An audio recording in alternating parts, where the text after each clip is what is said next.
स्वच्छ शिस्तीचा माणूस असला तरी, शेंबडा घाणेरडा अशुद्ध माणूस असला तरी सारखंच नाही का त्या मातेला.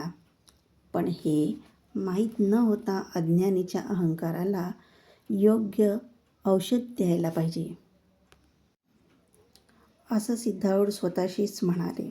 सिद्धारूढांनी मधुर पण स्थिर कंठात विचारलं, ब्राह्मण महाशय, चांडाळ म्हणजे काय? ए मूर्खा, चांडाळ म्हणजे तूच. आत जायचं नाही असं सांगितलं तरी चल तिकडे जा. ठीक आहे, मला तिकडे पाठवू शकतोस, पण तुझ्यात क्रोध चांडाळाचा प्रवेश झाला ना, त्याला काय करतोस? ब्राह्मणत्वाच्या संस्काराला चांडालत्व आरोपाची झळ लागल्यावर तो ब्राह्मण जागृत झाला. हट्ट करणाऱ्या हठयोगीसोबत वाद कशाला असं म्हणाला. जाऊ दे, दक्षिणा दिली तर आज जाऊ देतो. अरे रे, अशा चांडाळाने तुझ्यात प्रवेश केला आहे ना. सिद्धाच्या चतुर उक्तीने दक्षिणेची आशा त्याला सोडावी लागली. निराशा त्याच्या मुखावर दिसली. त्याचा भाव ग्रहण केलेले सिद्ध हसून पुढे निघाले.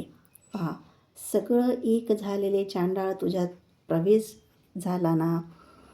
एक चांडाळाला बाहेर घालवायला जाऊन 3 चांडाळाला आत घेतलंस तू. सिद्धाच्या बोलण्याने घाबरून ब्राह्मण गडबडीने, जा, तुझ्यासोबत बोलत राहिलो तर माझी स्नानसंध्यादी सगळे विसरून जावं लागेल मला, असं म्हणाला.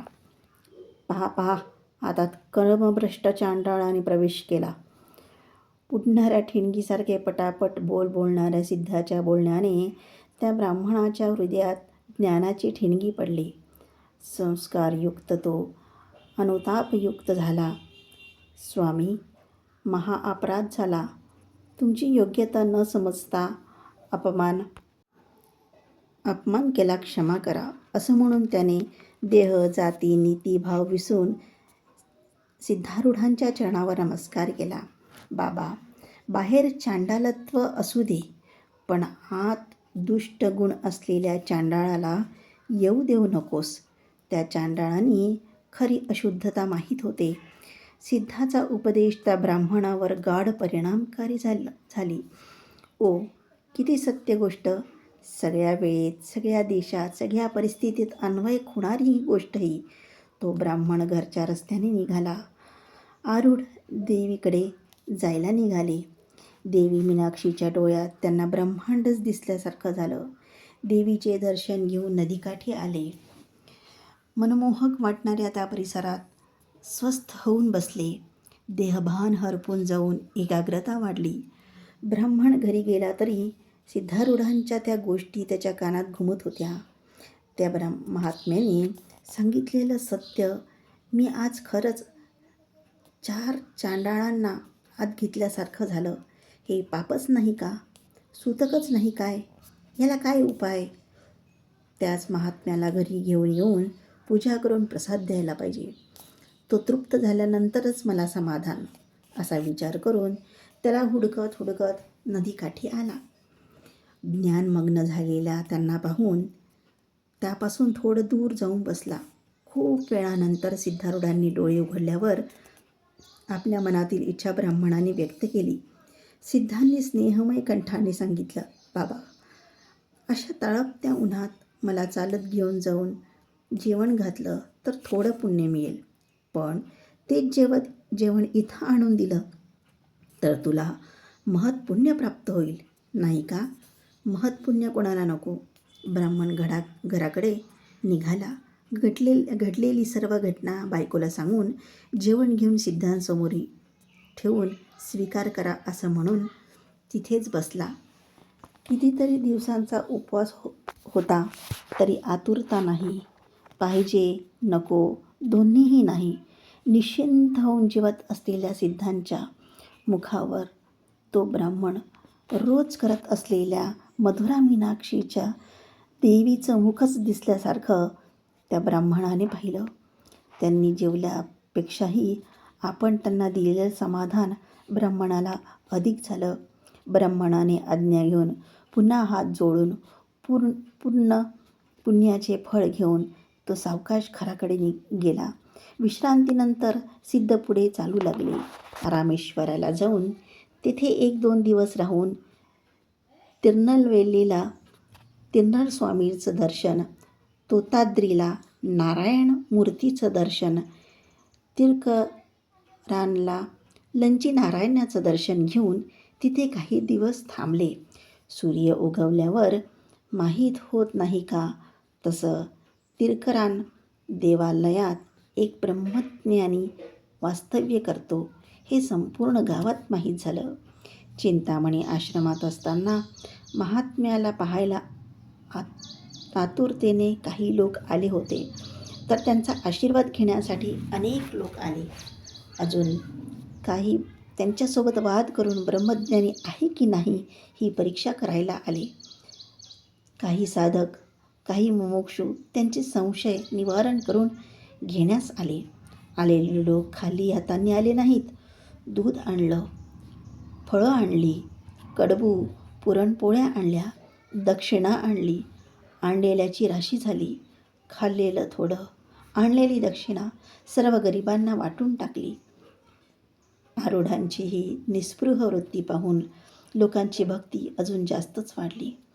एक दिवस एक शास्त्री, स्वामी, मुमुक्षुत्व हा धर्म की गुण काय आहे, कृपा करून मला सांगता का, असं विनयाने विचारलं. सिद्धारूढाने संतोषाच्या सुस्वराने, मुमुक्षुत्व जीवाचा धर्म नाही, ती जीवाची नित्यस्थिती नाही. जसा अग्नीचा धर्म उष्णता असतो, तसा जीवाचा धर्म मुमुक्षुत्व नाही. आणि मुमुक्षुत्व गुण म्हटलं तर ते मिळविलेले अभ्यासात प्रवृत्त होत नाहीत. म्हणून ते अभ्यासाने प्राप्त झालेला भावच मुमुक्षुत्व असं सांगितलं. आरूढांच्या बोधांनी शास्त्रीचं समाधान झालं. दुसऱ्या दिवशी पिंचंडय्या नावाचा एक शास्त्री आला. खूप लोकांना स्वतःच्या कठीण प्रश्नाचे उत्तर न देता आल्यामुळे हा साधू त्या प्रश्नाचं उत्तर काय देतो हे पाहण्यासाठी आला. स्वामीजी, माझ्या एका लहान प्रश्नाचं उत्तर देता का? विचारा. माहीत असलं तर सांगतो. पृथ्वी या भौतिकाला आधार आहे, तर पृथ्वीला आधार कोण? ठीक, ऐक. पृथ्वी जलावर आहे. तादाप्य पृथ्वी अशी पाराशर श्रुती आहे. जलाला आधार अग्नी, अग्निरापः अशी श्रुतीप्रमाण आहे. अग्नी वायूपासून उत्पन्न झाला, वायोरग्नी असं श्रुती सांगते. वायूला आकाश आधार आहे, आकाशात वायू असं वेदांचं प्रमाण आहे. कारण वायू आकाशाचा श्वास आहे असं ज्ञानी लोक सांगतात. त्या आकाशाला आधार होऊन, अधिष्ठान होऊन अक्षर परमात्मा राहतो. तस्माद्वा एतस्मादात्मनः आकाशः संभूतः असं श्रुती वचन आहे. असं उघड करून सांगत असलेलं ऐकताना पिंचंडय्या नम्र झाला. सामान्य साधू समजलेला तो हा महाज्ञानी आहे असा मनात विचार करून आरूढाला शरण आला. दुसऱ्या दिवशी दुसरा एक येऊन त्यांनी स्वतःचा संशय पुढे ठेवला. स्वामी, मन नेहमी चंचल राहते ना, त्याचं कारण काय? वायुतत्व आणि रजोगुण यांच्या मिश्रणाने मन उत्पन्न होते. वायूचा स्वभाव चंचलत्व, रजोगुणाने विकल्प होतो. पातंजल योगांनी चंचलत्व घालवता येते.